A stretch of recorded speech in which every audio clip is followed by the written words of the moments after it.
Overthinkers, welcome. Ever felt like someone's actions or words completely derailed you? Like a switch flipped in your mind and suddenly you're flooded with anger, sadness, frustration? Yeah, me too. These things happen to all of us. You're not alone in this. And most of the time, it's not our proudest moments. Most of the times, we're looking back at these moments and are ashamed or sad, and we want to change that. And oftentimes, we don't even know why it's happening. At least that was me for the longest time. I think also admitting that this is happening to us and that is a problem is the first step, is an important step. And it's completely normal that that is happening to us. To be honest, getting angry and snapping at somebody or just brewing in your emotions and they basically ruin your whole day, that's easy because that's just happening. You don't have to intervene. You don't have to think about what's happening. But if you dig a little bit deeper, you will notice the underlying cause. And the first thing you will notice that it's most likely not about you. It's just something random that happened. You ran into somebody in a bad mood. It was not even about you. You were just at the wrong time, at the wrong place. Because imagine somebody's cutting you off in traffic. And you get angry. You get annoyed. You're waiting in line to turn right. That person blasts past the whole line, trying to save some time and then trying to cut in front of you. And you think like, no, I waited in this line to turn right. Why should I let you in? Like, why should I do that? You're not getting in way with this. The thing is, we don't know what's happening. Maybe they're not from there. Maybe they don't know their way. Maybe they just realize like, oh, shoot, I need to turn right here. And then they need to get in order to avoid like a huge detour. Or maybe they're an asshole and they cut off everybody all the time. But the truth is, you're not going to change them. I thought that for the longest time of my life. Like, no, I need to teach them a lesson. They're not getting in front of me. They're not going to learn. The thing you accomplish is you're then in a bad mood. Because, yeah, they cut you off, but what you're going to lose? Nothing. Like 1 minute of your time max.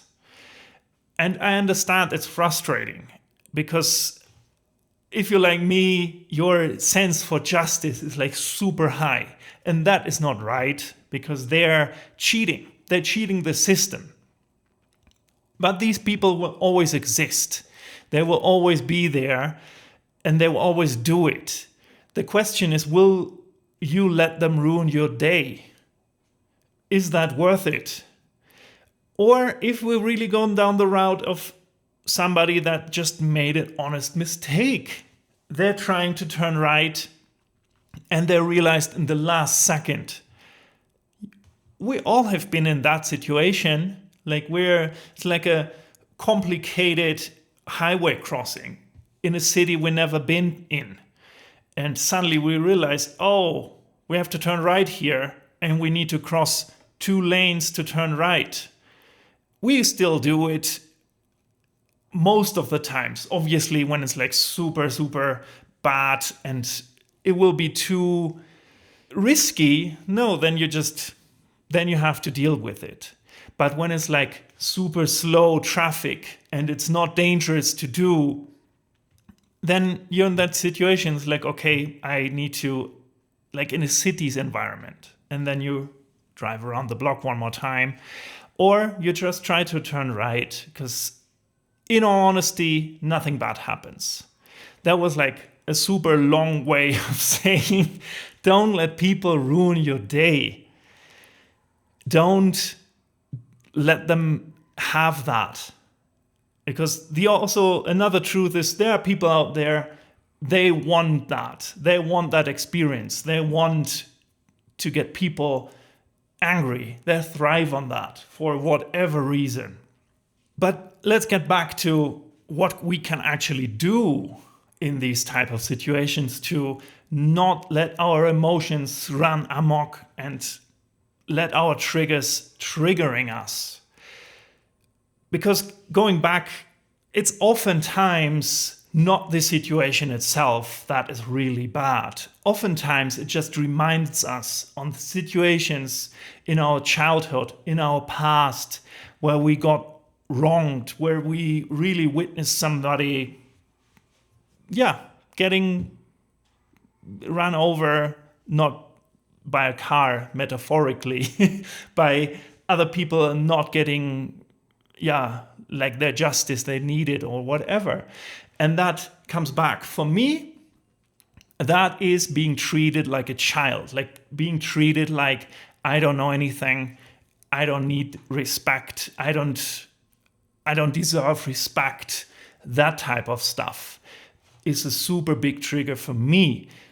But I have to really come back and think like, okay, is that really the situation? Or is that me in the past reliving that? And it will happen. And you cannot escape that.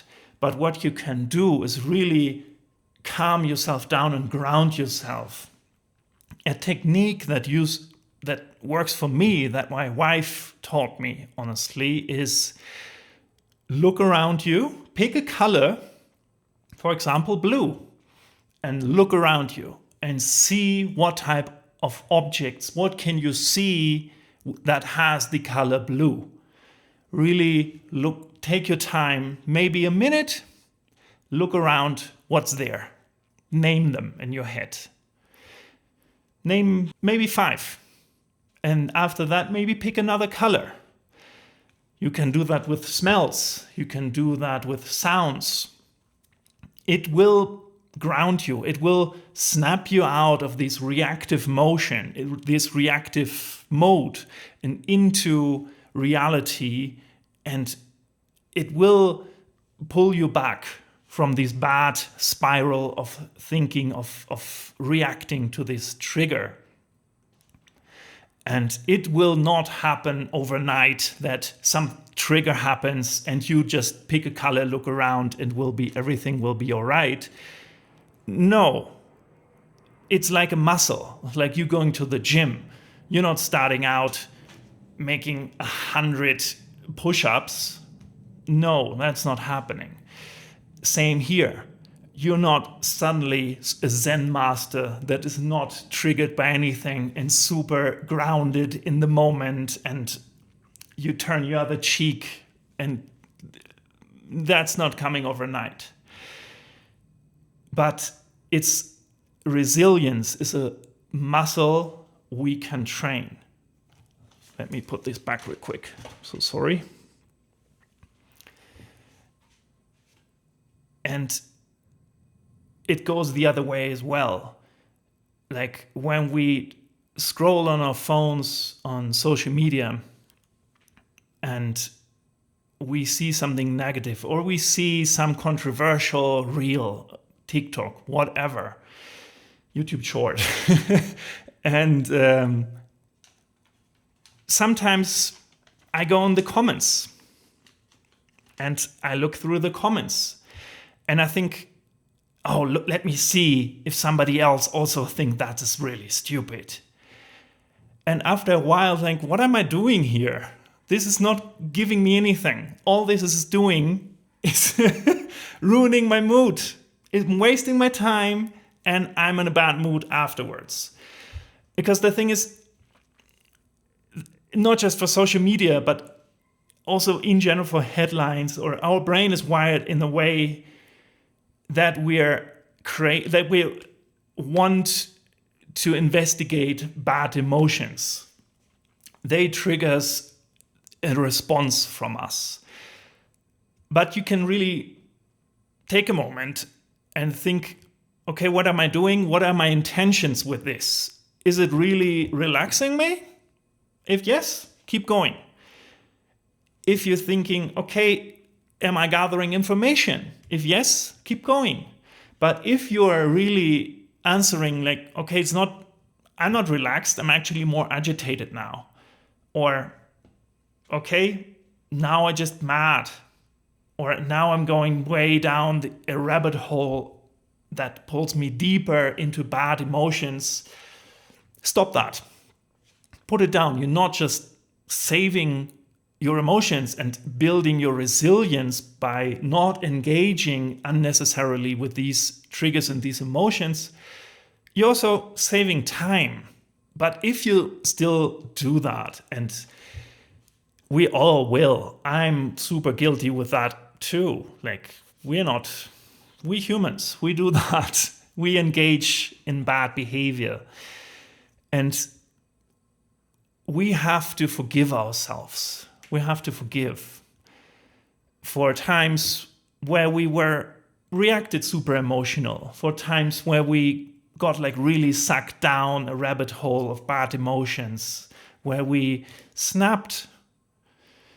It doesn't mean that is okay.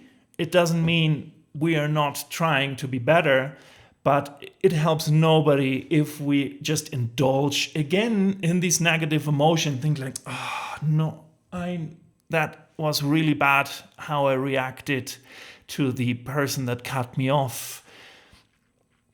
That's the same as being angry. Like, you need to recognize it and you need to let it go. Because you will not get better that way. We also have to be sure and realistic, because these triggers are all around us. They will always be there. There is no life without something triggering us. That's just not happening. And nobody even wants that. These emotions will emerge. We are not really in control of our emotions in that way, but we are in control in how we engage in them. We can control if we say, okay, I'm angry about somebody cutting me off. I will get all in. I will flip them off. I will shout. And you don't know what will happen. Best case scenario is you just ruined your whole own day. Worst case scenario is that person gets triggered by that and you get in an actual physical fight or worse. And nobody wants that.